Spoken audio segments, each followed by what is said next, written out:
I think Bitcoin could go up 10x by 2030. So I would start with Bitcoin. I think it's dramatically undervalued versus the scalable market it's going after. I think you could see Bitcoin north of $1 million in 5 years. Bitcoin is the core asset.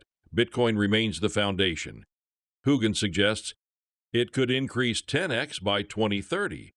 It may exceed 1 million within 5 years. His reasoning?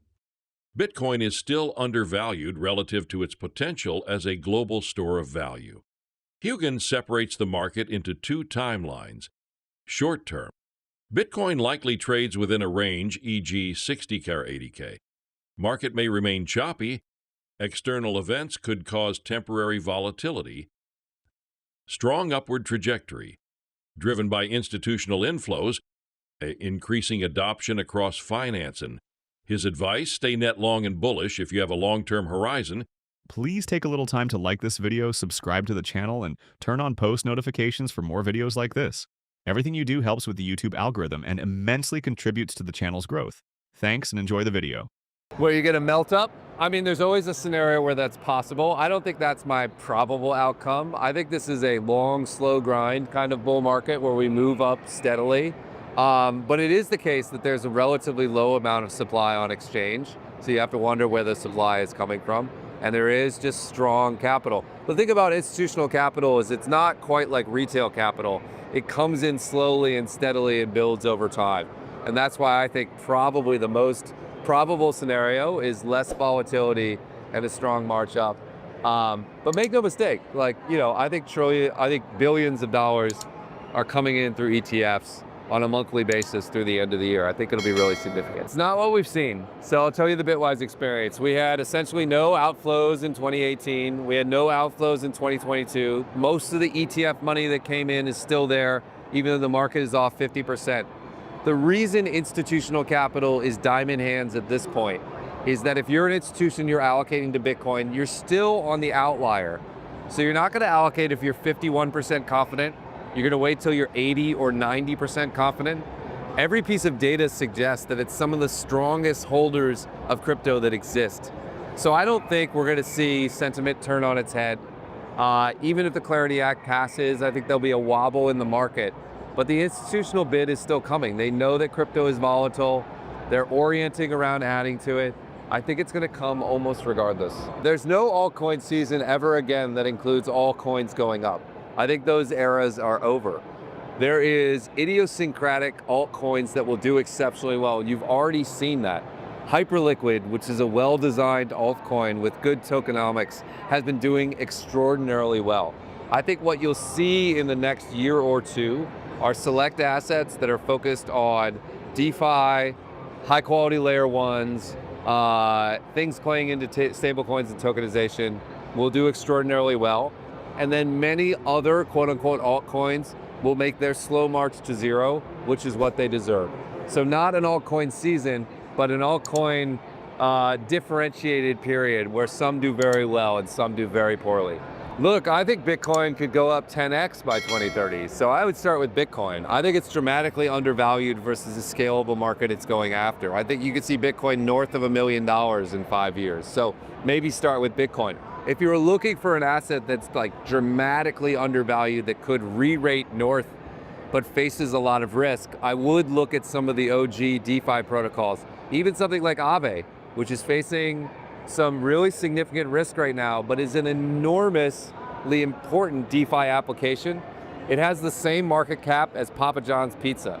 Is that right in the world? I'm not sure that's right in the world. So look, I think Aave could be dramatically undervalued. That doesn't mean it won't continue to face trouble and it's not at risk.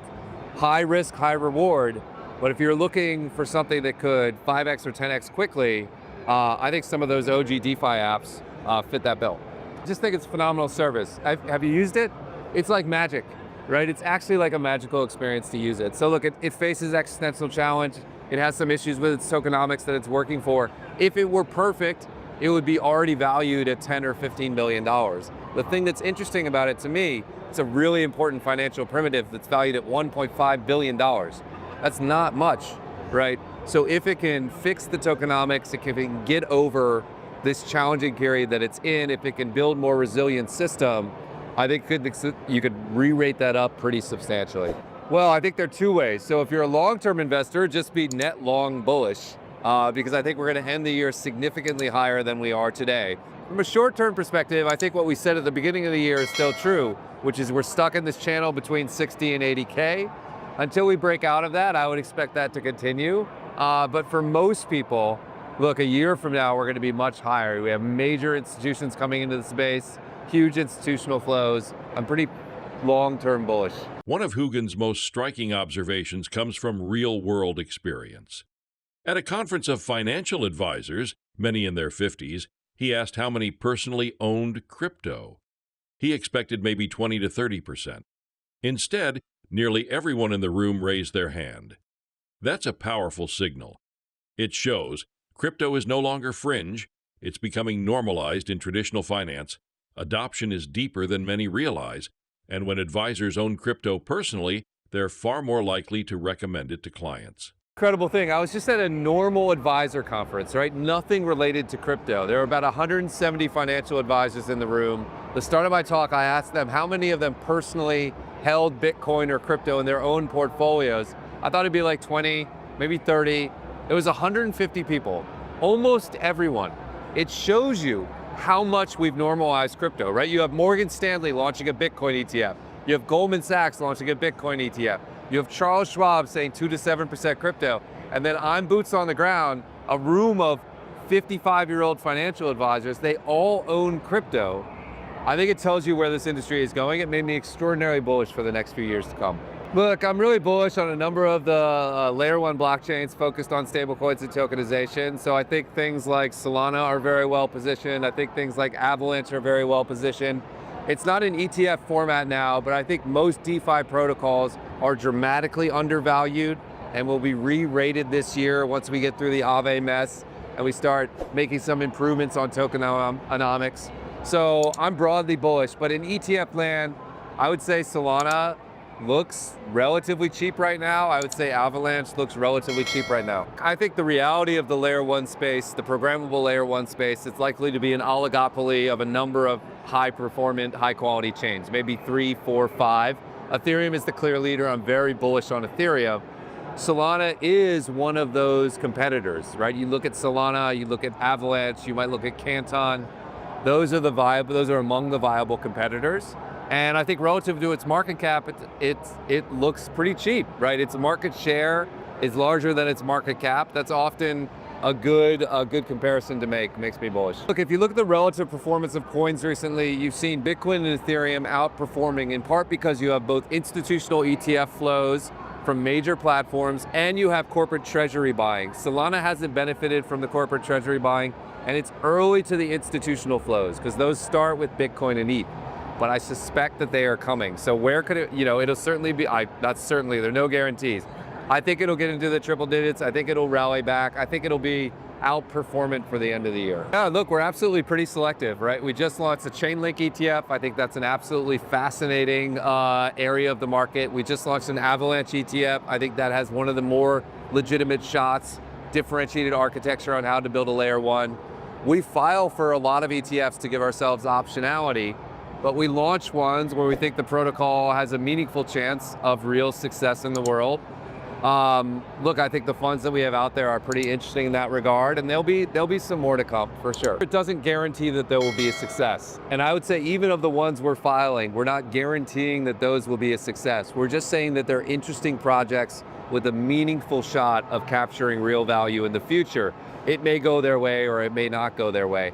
What an ETF does is it brings it into the regulated perimeter. There are a number of risk tests that it has to pass to get an ETF. So it's a positive stamp of approval, but you shouldn't look at it all as a guarantee, right? These things can go up, down, they're volatile, but at least at Bitwise, we're pretty careful about what we launch. Look, specific to the Clarity Act, the most important thing is that we get past it. I actually think that's more important than whether it passes or it fails, is that we remove the uncertainty of it, we get past it and move on to the next phase of growth. The biggest catalyst in crypto right now is just the wave of institutional capital that is coming. That just takes the passage of time. But I'll be very happy when we get past the Clarity Act. I'll be very happy when Warsh is installed as the Fed chair. I'd be happy if the Iran conflict goes away.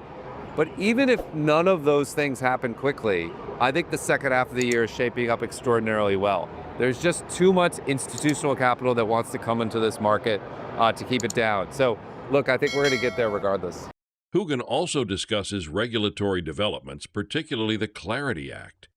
Interestingly, he says, resolution matters more than outcome. Whether the law passes or not, removing uncertainty is key. Markets can adapt to rules, but they struggle with ambiguity. He also acknowledges external risks, geopolitical tensions, Federal Reserve leadership changes, economic uncertainty. But here's the key takeaway. Even if these issues persist, Hougan believes institutional demand is strong enough to push the market higher anyway. Please take a little time to like this video, subscribe to the channel, and turn on post notifications for more videos like this.